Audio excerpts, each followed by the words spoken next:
燈300蚊，但呢個窿一開大，成排天花都可能要返工。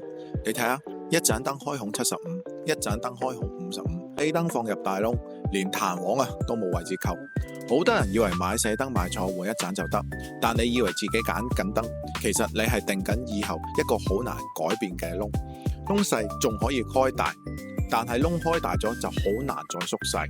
窿位開歪，成排唔齊，或者撞正龍骨同風管，換幾季嘅燈都救唔到返。石膏板天花係一個連續面，補窿要支撐、補板、批灰、打磨、重新做漆。想減少開裂同色差，往往要成塊咁樣處理，唔係塞返個圓圈就可以搞掂嘅事。所以燈光方案審核唔係淨係幫你揀靚燈，開窿之前要用真實嘅燈籠核實孔徑，用激光對齊窿位，檢查吊頂、深度同障礙，先試裝一盞，冇問題嘅再成排開。記住，裝修最貴嘅唔係買錯一件可以換嘅產品，而係做錯一個冇得換嘅施工條件。你屋企裝修仲未開窿，打1；已經開窿但仲未裝齊燈嘅，打2。